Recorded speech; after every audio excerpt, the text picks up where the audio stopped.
A city does so much for the citizens, from picking up garbage and leaves to policing and paving streets. All these services are part of the city's budget. Creating a city budget has been particularly challenging this year with a downturn in the economy. But our council, mayor, and city manager worked together to create a budget that will benefit everyone. City Manager Dale Iman told us more about it. We're in the midst of a very serious recession nationwide, and that has various impacts on the city and on all of our lives, and we're seeing higher unemployment rates. As a result, we're seeing reductions in many state revenues that come to the city. And at the same time, we're in the middle of a reevaluation process whereby property values were reevaluated for the first time in 6 years, and many people's property values went up, which is a good thing, except they anticipate that their taxes will also go up. So the council was wrestling with what tax rate to set, which would generate what's known as a revenue neutral tax rate. Basically derive the same amount of revenue as we did the prior year by lowering the tax rate. And ultimately they did lower the tax rate by over 6 cents on the $100 of valuation. The problem with that is we continue to see increasing services. And the final issue is how to handle employee compensation. We're trying to recruit new police officers. At the same time, there's a police officer shortage nationwide. So to be competitive in the market, the council felt it was important that we stay with the police pay plan and increase pay for the police officers. And at the same time, they did not approve any increases for all the other employees of the city. So we have 350 employees of the city getting pay raises approaching 5%, and the remaining 1,200 employees getting zero. We develop budgets to address the needs of the citizens. We also developed a strategic plan based on citizen input to the council. So the council's out in the community talking with their constituents, and they know what the heartbeat of the community is. So from that point, it gets rolled into the strategic plan, and goals are set for what we want to become 5 years down the road, 10 years, 20, etc. And that's the strategic plan. From that, we roll those goals into the budget to make sure that we have adequate funding in the budget to address the goals that were identified by council in the strategic plan. The first goal identified in the strategic plan is to have a growing city with livable neighborhoods. You can't have a great city and a livable city unless you have a safe city, obviously. We're hiring 24 additional firefighters in this budget, and we budgeted for a new fire station in North Fayetteville. We also have funding in the budget, in the police department budget, to address the community wellness plan that Chief Berghamine rolled out in April. And it's a comprehensive plan that will address a variety of different ways to increase the ability of our police department to fight crime.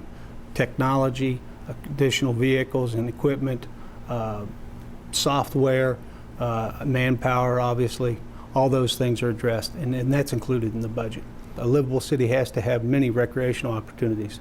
We received $2.3 million to extend the Cape Fear River Trail from Clark Park all the way to the Botanical Garden, and that will begin this year, and that's included in this budget. We also have $150,000 in the budget for sidewalks. Safe communities have good sidewalk systems. In addition, we have about $153,000 in the budget for playground equipment, safe playground equipment for the youth of the community that will go into the parks throughout the community. And finally, we're revitalizing an entire neighborhood of Fayetteville through a Hope 6 grant that the city received a couple of years, about a year ago now. It will be a major impact on that neighborhood, the old Wilmington Road neighborhood and those surrounding areas. Well, goal number 2 of the strategic plan is to increase our tax base and diversify that tax base. Currently, we only have about 1/3 of 1% of our tax base is made up of industrial property in the city limits, and that's not healthy. It's too much of a reliance on residential tax base. So we're trying to grow that tax base. How are we doing that? We have a contract with the Fayetteville Cumberland County Chamber of Commerce for economic development services. That's about $137,000 contract this year. Another way that we're doing that is through the expansion and creation of a military business park. Goal 3 is to create a more attractive city, to make it a cleaner and more beautiful city. We're acquiring some property down on the Cape Fear River, the Tex 5 property, that is an abandoned site at this time with contamination. We hope to be able to acquire that, clean it up, and redevelop that site. We support certainly the Fayetteville Beautiful project within our budget. Finally, we put about $175,000 in the budget for elimination, demolition, if you will, and acquisition of blighted properties, substandard properties that are abandoned, blighted, or that are beyond repair, and we go in and condemn those buildings and take them down. What the city does then is to either offer them up for sale on a competitive market to the highest bidder for redevelopment purposes, or we grant them to one of our community housing organizations. They go in then and build homes for low and moderate income people and put them into the homes, creating a more stable environment, and again addressing some of the problems that lead to crime in the community. Well, goal number 4 is to look at ways to becoming a more efficient city government.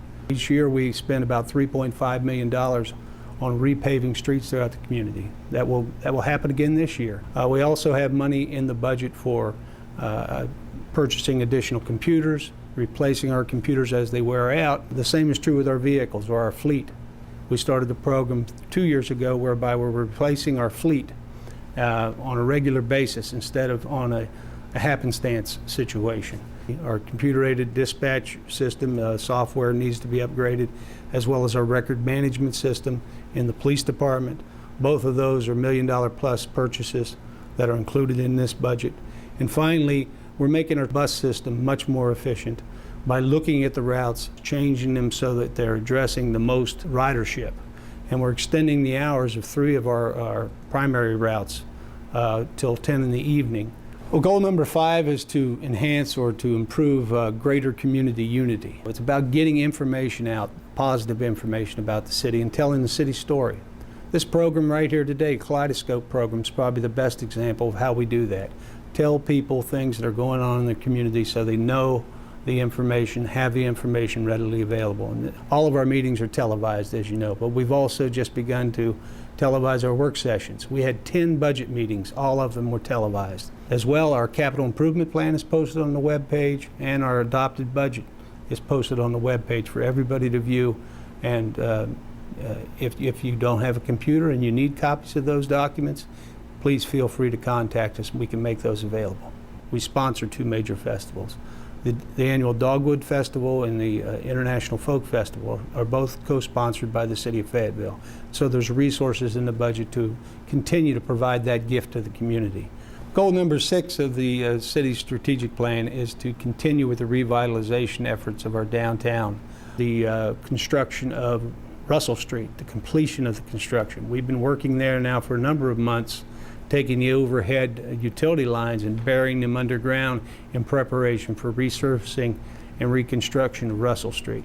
That's a state project from this point forward, and it'll take some time to complete. In addition, next year we have funding for Maxwell Street to implement a streetscape there, the brick sidewalks with the decorative street lighting on Maxwell Street from Russell Street to Hay Street, and Green Street also from the Market House all the way to Grove Street. We'll be taking the overhead down, putting it underground, decorative lighting, brick sidewalks.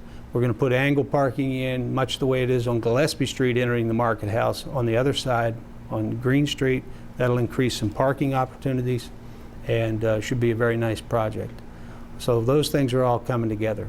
Probably the most exciting project, however, that is going to impact the downtown is we'll begin construction during this fiscal year of the North Carolina Veterans Park, which was funded through the General Assembly last year, and we're moving forward on that very quickly.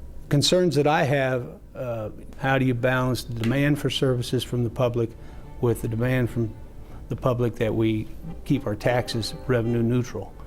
We're going to get a lot of things done in the city over the next year and in the years to come, but it's not going to be done without challenges.